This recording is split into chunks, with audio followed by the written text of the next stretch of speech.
Right, hello to everyone out there. We're going to have around about half an hour of sporting chat. Loads to talk about, obviously, with the lockdown situation and some of the sports maybe starting to emerge the other side. Joining me this afternoon is our journalist, Paul Reilly. Hi to you, Paul. Hi, John. And we've got sports broadcaster Richard Shaw-Wright as well, looking mighty fine, like the haircut. Well, this is lockdown. That's what it's done to me, isn't it? Look, it's a disgrace, absolute disgrace. And we've got former Swansea City chief scout Eric Gilchrist. Hi, Eric. Afternoon, John. You keeping well? Yeah, not too bad. Not too bad. Apart from these bizarre times. Yeah, absolutely. Let's crack straight on then. I suppose we've got to talk about the Premier League first, haven't we? I have to say they've managed to turn around this quite quickly to get this on to start on the 17th of June. I thought a few weeks ago they might be living in a bit of a fantasy land to try and get the season up and running again. Just don't know what you think first, Eric, whether you're not surprised that they're going ahead with it with all the testing and I suppose all the finances that they have. Yeah. They've got the right to be doing so. I think it's going to divide opinion, I think. But I think right back to day one when they first, stopped playing, I think there was always the intention that they were going to try and finish the season whatever way they could, whether that meant delaying next season. I think there's so much finance around in the Premier League and the integrity of the competition. I think if they didn't finish it, I don't think it has gone down too well. And I also think, to be honest, in a kind of roundabout way, it's never going to be the same playing in the empty stadiums. But I think the country as a whole probably wanted the return of Premier League just as a bit of a fillip after everything we've been through over the last 8-10 weeks. So I can't say I'm a total surprise, but I have got some reservations about whether it's the right time or not, or whether we could have left it a little bit longer. I think to have just cancelled it, I don't think would have gone down too well at all. So I can fully understand why they've decided they want to try at least to finish the season, at whichever means that may be by. Yeah, probably, Richard, too much at stake, wasn't there, to cancel the season?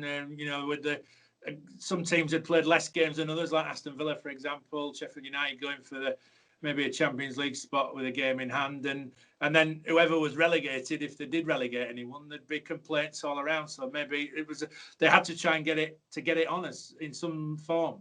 Yeah, integrity is a great word, isn't it? And it's the problem with sports that have promotion and relegation. I mean, not that elite league ice hockey in this country has anywhere near the pull of Premier League football, but they just cancelled their season. They just said, right, we can't play anymore, can't get the playoffs in before the summer, so we'll just end the season there. And they were happy to do so, and the clubs all got on with it. And I think every other sport, Rugby League, Rugby Union, every other team sport, I should say, waiting for the Premier League to break ranks, because as soon as they start, everyone else can make the plans, because they're the outliers, they're the ones with the money. And obviously you think at Sky wanting perhaps some money back from games not being played, that's going to be crucial with the other sports as well. I know Rugby League have got that issue as well. So as soon as people want money back, and it won't be the supporters, they'll be happy to write off the rest of their season tickets or whatever. As soon as people want money back, whether it's broadcasters or sponsors, there's an extra pressure on getting the football back on, regardless of integrity or not. Yeah, that was key, Paul, wasn't it? Like you were nodding as well there, Eric, the broadcasting issue. Yeah. The fact that they were involved with that, Paul, it was vital that they needed that revenue, didn't they, the Premier League clubs to still come in to the pot, as it were. But do you think they've also followed the lead of the Bundesliga? We've seen that over the last few weeks, haven't we? That's worked reasonably well, hasn't it? Even though it's been behind closed doors. Yeah, I was going to touch on that. I think the other leagues that were sort of getting ahead with it and resuming their domestic front, it sort of spurred the Premier League on. So we obviously saw with the Bundesliga, and then we've seen Serie A that's making a return, and Spain's got a definite date. And there's some other small countries out there as well, Croatia, that are resuming their leagues. So yeah, I just think the Premier League wasn't left with much choice. There's too much at stake. As we touched on, broadcaster rights issues and refunds with season tickets and things like that. So yeah, I'm not surprised that it's come back, but yeah, it could, you could argue it's slightly premature. Maybe could have extended that a little more, but like everyone, I think everyone's welcomed the return date that it's got. Yeah, what do we think about the obviously behind closed doors, but there's still this talk about neutral venues for certain games, Eric? Has it got to be one or the other with this? Like they all play at their own. Yeah, we all play. I just can't see how you can have some clubs playing their games at the home ground and other clubs having to play their games at neutral venues. I think that does, when we spoke about integrity and fairness, I think that's very, very difficult when you're asking certain clubs to be able to play their games at the home ground and yet you're asking others to play at a neutral venue. I fully understand the police concerns about, fans perhaps turning up outside the ground. I think you've only got to look in general life what we saw at the weekend at Ilkley and Bournemouth and all these places that, people aren't always following the rules that the government are setting down. So I can understand the clamour to play some games at neutral venues, but I think in terms of more so probably relegation than at the top end of the table, I think there would be one or two people who wouldn't feel it was quite right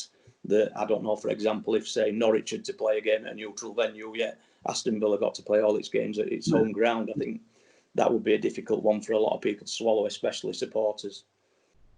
And we've seen, haven't we, Paul, in Germany, there haven't been many home wins. There have been a lot of away wins. So is that going to have a factor as well? There were some clubs, weren't there, when the whole neutral venue was first brought up, the clubs who were down near the bottom of the table went against it, didn't they? They didn't want that. They still wanted to play in their home stadium. Even with no fans, they think it is still an advantage. But that might not be the case if they're playing, particularly Brighton, I'm looking at. They've got a lot of the top teams still to play, haven't they, Paul? Yeah, I was going to mention that it will be unfortunate for the smaller teams that do rely on their own turf when they're taking on the bigger teams, especially if they're at the bottom end of the table and they're desperate for points, because it's been proven over the seasons that your home advantage can basically maintain your survival. But again, it's unprecedented times, so unprecedented action needs to be taken. And if this is what the safest measure is, and it can get the leagues safely back up and running, then it's just got to be taken, unfortunately. But yeah, I don't think there was much hope of the remaining league games not being played at neutral venues. I think the other thing is, John, as well, that when you talk to the players themselves, they'll tell you that playing in empty stadium and playing at neutral venues does take a little bit of that pressure away from how they would perform and the decisions that they'll make within a game. So you may get those players that are playing at the bottom end of the table against the bigger clubs who take that little extra risk because you haven't got the fact that you've got 35,000 opposition fans baying for your blood when you make a mistake. So it does kind of change the atmosphere and the mentality of a player when he plays in an empty stadium and again a neutral venue. So I think that's perhaps why in the Bundesliga we are seeing a little bit more of an even playing field. When lower clubs go to Bayern Munich or Borussia Dortmund, those players aren't under that same pressure as there would be if there were 60,000 fans in the stadium. Yeah, absolutely. And what do we think of the players, Richard? Some of them still a bit reluctant, aren't they, to maybe play? We've seen that with Troy Deeney, which you can perhaps understand with the situation with his family. N'Golo Kante, another one. We've all been locked down for weeks on end as well. You can see maybe that a little bit of reluctance, but they seem to have got it right, don't they, the Premier League, in terms of the testing and in terms of the protocols that they've put in place, which might attract nearly all the players back in the end. It's like we're always told this when players put their head above the parapet and talk about mental health issues and whatever.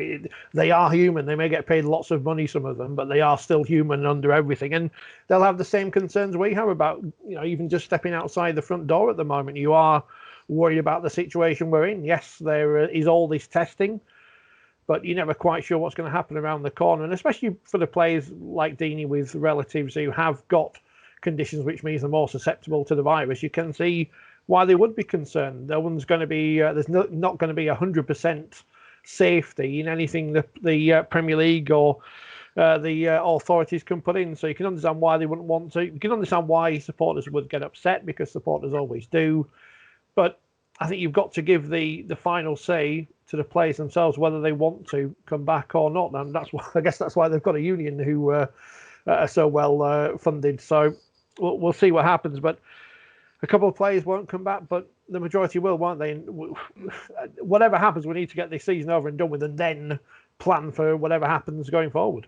Yeah, I'm just going to add to that. Sorry, John. I just think that a lot of the players, I know there are some players there that have voiced concern about their safety, but I think the majority will be itching to get back. I mean, we did that story a few weeks back in our bulletins that the PFA, when they did that mental health survey, a lot of players admitted to that they were feeling not great about the situation with not play or anything like that. So I think the majority of them will be more than content to get back out there. Yeah, I think another driver, John, as well, is at the minute, because of this time of year, there are a lot of those players who are out of contract at the end of June.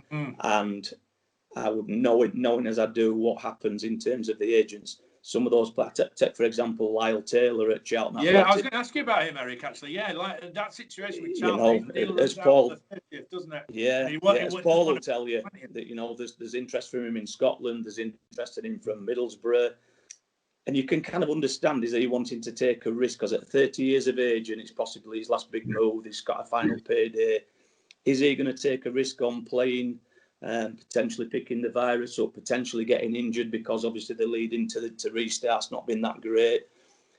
You can kind of understand one or two of them, thinking along those lines, is that his big last move could fall through if he gets injured in the next month.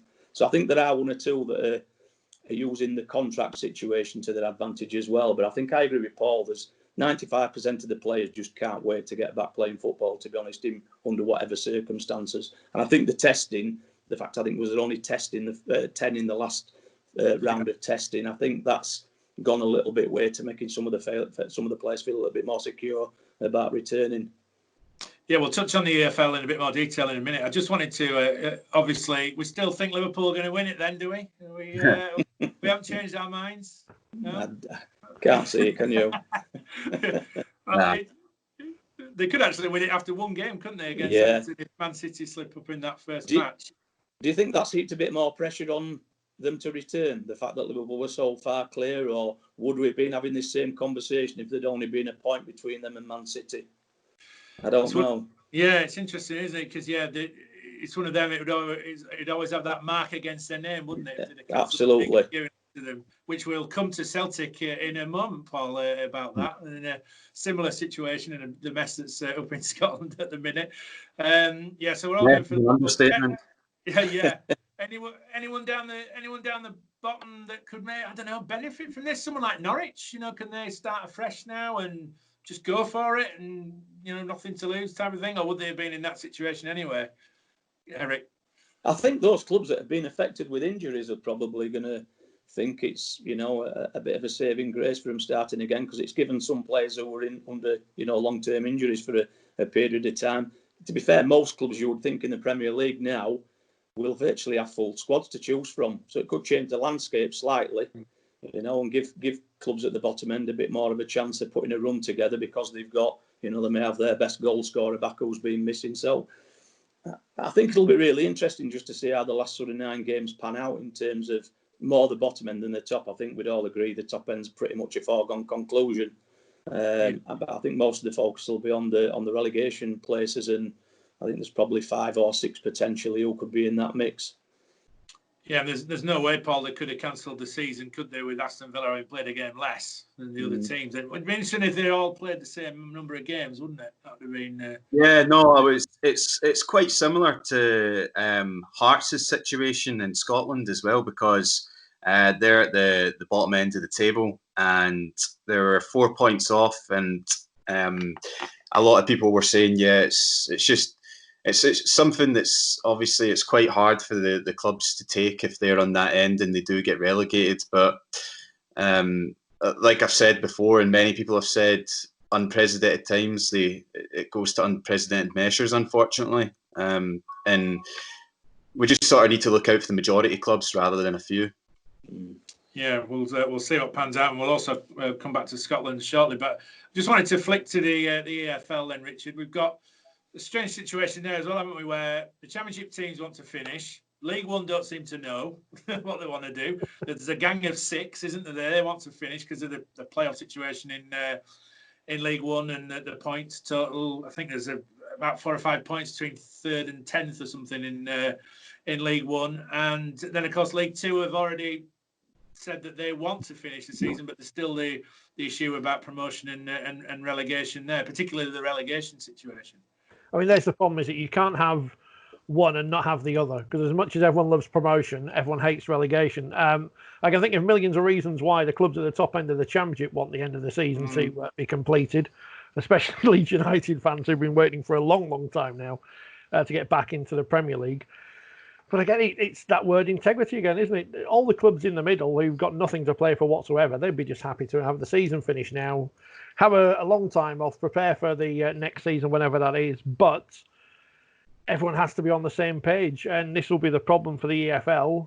Yes, there's clubs who have things to play for, but if the majority of clubs say, let's end it now, how do you finish things? Will there be clubs who have the money to have a legal challenge ahead of any decision if they're denied promotion or forced into relegation? We've heard clubs already talking about potential financial issues and not being able to complete the season or being relegated. So, you know, we've coming off a season where Bury were expelled halfway, well, at the start of the season, Bolton early as well. There are obviously financial issues the lower down the football pyramid we get. This is going to be a big test coming back, not just in football, but in every professional sport where teams are propped up by wealthy owners and not so wealthy owners, as to how many clubs can keep going in the way they are going at the moment. And how we finish this season will be a test to see how we go for next season as well. Yeah, Eric, is this a tipping point then with certain clubs? Are we way down that road already? Like Richard already said, he's mentioned Bury, Bolton, Southend have had problems. We know what's happened with Macclesfield. This is even before any of this even started. Yeah, I would say there's certainly League 1 and 2. I think a lot of the decisions have been made around the financial issues. There's no two ways about that. Certainly at League 2 level, where I would suspect there are a number of clubs who are in a perilous state right now. And without adding to the fact that they would then have to pay for any kind of testing of players before the end of the season, they've got to continue paying wages longer than they would have done under the normal season. I know some clubs have been helped out by the furlough payments from the government, but I think, you know, to end the season for a League 2 club, you could be talking £250,000 by the time we get to the end of the season. And there are clubs, I look at clubs like Macclesfield and Stevenage. These clubs just can't, they can't afford to be playing in front of empty stadiums. Their sole source of income, apart from a little bit of revenue from TV, comes through attendances and admissions. And if you haven't got that, I think you put at risk. I would suspect there's probably anything between 12 and 20 clubs in League 1 and League 2 who are finding it extremely difficult to survive right now. The ones who've maybe got wealthy owners, the issue there is that some of their businesses are also finding it very, very difficult. So they haven't even got the funds then to go in and prop up their club as well. You know, I think it'll be a sea change, to be honest, because I think it will make, I think some of the power might be taken away from the players now and back in the hands of the clubs in times to come in terms of players' contracts. And I think the clubs will be a little bit more focused now on how they actually run their clubs and the finances. And one of the problems, Richard, isn't it? It's not maybe the end of this season, could be the start of next season that when the real impact sort of hits some of these things with the players that are out of contract. They're having to rebuild their teams. I know that there's clubs that have released 11 or 12 players already. Some of them that are, it's a real minefield, isn't it, for some of the lower league sides? I mean, I know a lot of money at the top end of football comes from television, but you know, the lower down you get, ticket money is more vital, isn't it? And there will be plenty of supporters out there who are going to be losing work, sadly, in the next few weeks and months, and will have less money to spend on the things they enjoy doing. And I know people make a lot of sacrifices to go watch their football club, but when it comes down to it, that's going to be another area of income that's going to be cut for some clubs, you would imagine, and merchandise and everything on going forward. So we are in, you know, all the phrases we keep using, bizarre times, uncharted territories. No one's quite sure what's going to happen next. Yes, I'm sure clubs have planned for an end of season at some point, but as you say, how we go forward from here remains to be seen, and whether you regionalise the lower leagues again, or as they did way back when, or find some kind of solution to try and cut costs. But at the end of the day, players who are perhaps on decent wages at the moment in the lower ends of football might be seeing those wages cut, sadly. Yeah.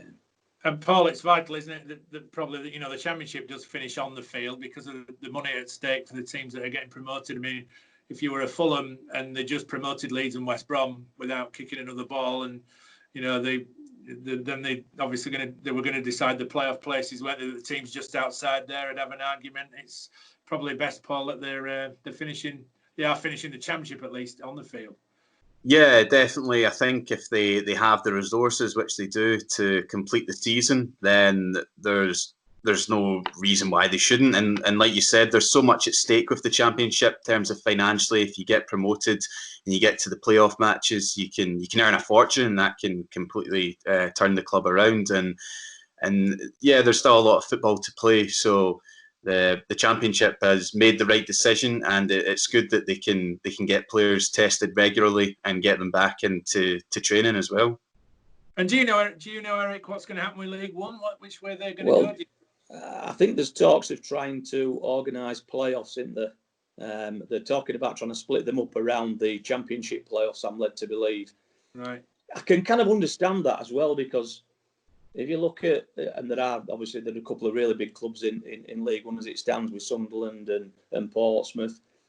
But again, the financial benefit for a League One club of playing in the Championship with increased revenue from travelling fans, because if you've got as it will be next year, a Norwich or an Aston Villa or a Leeds United or a West Brom coming to play at some of the clubs that are fighting for promotion out of League One, again, from a financial perspective, that's a huge win for all those clubs, because, your average attendances are going to go up drastically, which again, helps the survival of the clubs lower down. So I can understand why, Darren McAntony and people like that at Peterborough wanting to get the playoffs or the league underway so they can have the playoffs. Again, I think the driver, again, is purely about finances and, the continued sustainability of a football club.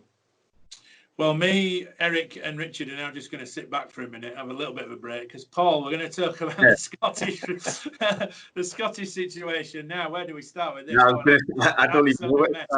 No, but yeah, in terms of I'll start from the lower leagues. Obviously, they put the lower leagues, the Championship, League One and League Two, to vote how to end the season, and that went through, even though there was a bit of delays and misplaced emails and miscommunication, which led to a lot of allegations thrown about.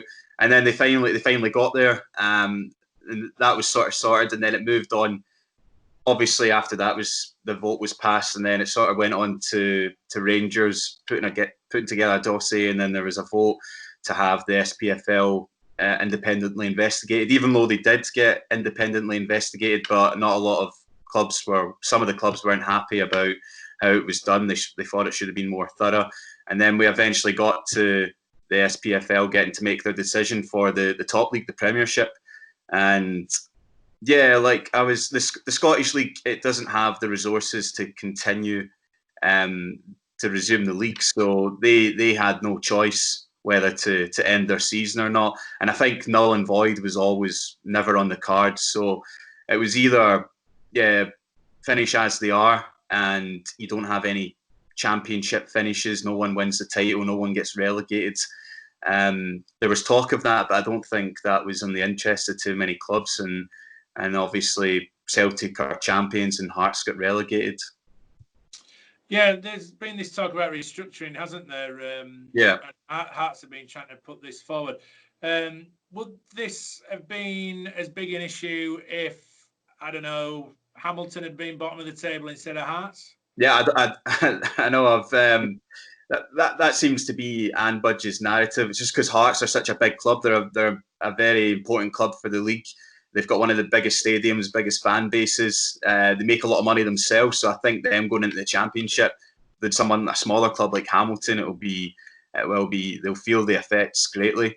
And yeah, and obviously they've got a point. It is you feel for a club that does get relegated with 8 games to play.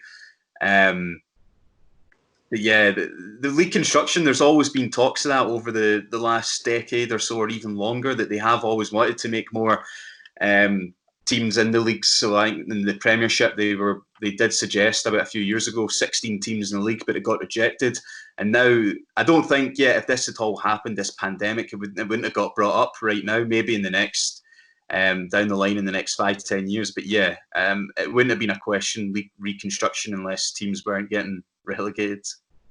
Paul, do you think one of the issues with the Scottish? I've watched a lot of Scottish games over the last sort of 4 or 5 years. Yeah, when working at Swansea, is that in terms of being fully professional, there are still quite a lot of the clubs that are part-time within the pyramid in Scotland. Yeah, a need to address that, because I think that's one of the things that's not helping the overall structure of the game in Scotland. You've got the top clubs who are all fully professional, but then you go into Championship, League 1 and 2, and you've got clubs down there that are kind of part-time, playing in front of 300 and 400 fans, a little bit sort of at the level of the National League down here. And I've always had a feeling that they've got to make a decision about which clubs are going to be fully professional and which aren't, and whether some of the finances from the top end should filter down to assist some of those lower clubs to become fully professional. Yeah, exactly. Gordon Strachan actually touched on it the other day. He was saying that does create a big gap in the sort of trying to restructure the league and make it a bit more balanced and fair. So that is something definitely that should be looked at from the footballing authorities in Scotland and see how they can move forward with that. Yeah. I think a lot that is on a lot of folks' mind, and it's probably been more on people's mind now and brought up that all of this is going on. So it will be interesting to see what happens further down the line. Yeah, just one last question on Scotland. It's unfair I asked Paul this. I'll ask you, Richard. You're the integrity man here. Celtic, will they have that mark against them, or is this worthy champions? Or how do they feel about that? And maybe they were a long way behind, though, weren't they? I've got a financial interest in Scottish football because, for reasons which are far too bizarre to get into, I sponsor the shirt of Dumbarton's goalkeeper Conor Brennan. So I'm looking forward to putting that on my wall at the end of the season. They were clear enough, weren't they, to have won the league at some point. They'd beaten Rangers enough times this year to have won the league. I don't think there's an asterisk next to it. The only people who say that the Rangers fans who are so anti-Celtic, in so much as the Celtic fans who are so anti-Rangers say that all their titles don't count and they're a brand new club. So you almost just have to sit back and just go, I just don't want to pay attention to these sets of people who are just going to argue against you just for the sake of sanity. I think the Rangers fans are calling it title 8.5, aren't they? Actually, I think it's 8.79. I'm hearing. Is that what they're calling it? Yeah, 8.79. They can. Yeah, I think they're just trying to sort of play it down because they lost out, so it's okay. Yeah. Well, that round might go on. It'll stop eventually when it all starts again in Scotland. We'll touch the last couple of minutes just on a couple of other sports that have caught our interest. And obviously, Richard, with your Rugby League hat on, that fine head of hair when you put it on. Interesting, isn't it? The NRL in Australia is already back underway because of the infection rates come right down in Australia, the way they've handled it. They've played behind closed doors. They've had one round of matches, haven't they, which has been pretty successful, I seem to, apart from one or two cardboard cutouts that they shouldn't have had in the crowd. And so where are we at in terms of the game here? Obviously behind football, because it was the last sport, one of the last sports to actually finish, wasn't it? I was out that Castleford versus St Helens game, the last game pretty much in this country before we all shut down, and there was that eerie feeling around the ground that was going to be it. We all knew that was going to be the last game. We all knew we didn't know when we were going to see Rugby League again. The issues in Rugby League, much like football, are financial. It was interesting mentioning Gordon Strachan's comments there. We spoke about that on our podcast last week, and it's a very similar situation between Rugby League and Scottish football. You've got the professional teams at the top end, but below that you've got a couple of full-time pro sides, and the rest of the professional pyramid are semi-pro, if that. So you've got the same issues there. You've got promotion and relegation from Super League, which is a big issue because obviously no teams in the Super League want to go out because of all the guaranteed money from Sky you get. And the teams in the Championship who have got ambitions to be in the Super League want to be in so they can get that money. And they've spent money on building squads this year. Whether we see any more Championship rugby this year is going to be difficult. You've got the likes of Leigh and Featherstone who were going to be the challengers. But you've also got Toulouse in there as well. And there's the big issue of travelling from France, which isn't going to happen at the moment. League One, the third tier, I'm not sure we'll see any more rugby in there again, but that's just my speculation. I don't know if there's the money there for testing, to be honest, for the crowds that are there. So I don't think we'll see any more League One. Now, whereas Toulouse are in the Championship, we've got 2 foreign teams in Super League. Catalan Dragons, of course, from France. They're going to base themselves over here, it seems. And the Toronto Wolfpack from Canada, who are already pretty much just another team based in Manchester and just fly out to Toronto to play their game. So I don't think we'll be seeing them playing in Toronto this year, again, for the same reasons of quarantine and this and that. And Rugby League doesn't have the same pulling power with the government as Formula One does. So they're going to be based in Manchester as they are. They're going to be playing games at neutral venues. I would suspect when we do come back, which is looking at the moment in August, but who knows when it will be sooner, then we will be playing at neutral venues. And if you think the likes of Headingley, Leeds Rhinos venue, which has just had a multi-million-pound refit, there are 4 or 5, maybe 6 changing rooms there that can be used. You've got the cricket side as well, so you can have multiple games on a day if need be. So it's a perfect setup for that. And you've got the TV all in one place for that as well. So we will see some kind of Rugby League back soon. How we fit the season in, grand final's not going to be played in October, likely played in November, maybe even into January, which will be a nice cold morning, a nice cold afternoon at Old Trafford if we can play there. The Ashes series has been cancelled because the Australian season's been knocked back. The main thing, apart from the financial situation with the clubs, and they're all hoping they can still furlough their players until the games start, not until they start training, which appears to be happening in Rugby Union as well, is that we get the World Cup next year on the schedule, because that's going to be a big event for the sport in this country. Big venues, the men's, women's and wheelchair events all taking place at the same time. If that was impinged by having to move back the season, it would be a complete disaster in terms of using that word in the completely wrong sense for the sport. So there's a sense that we need to get things back. But like with everything, you don't want to rush things back and then have to go back on the back burner.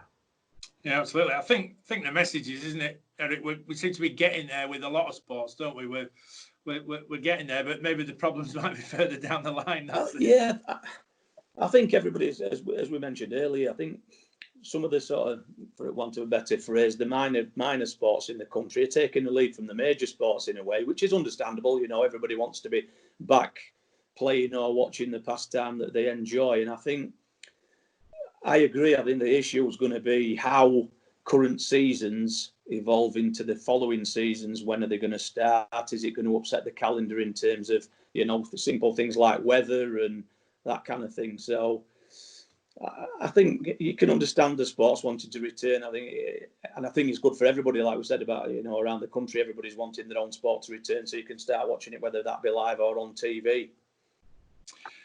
Excellent stuff. Well, I thought we lost Paul just for a second. He's come back, but right at the end, Paul, we gave you the rest after you talked about the Scottish situation there. But it's going to be fascinating to see what happens over the course of the next few weeks, particularly the return of the Premier League, but all the other sports as well. We'll talk about that a lot more on the next edition of the programme. Thanks to Richard, thanks to Paul, thanks to Eric, and hope you all enjoyed it, and join us next time.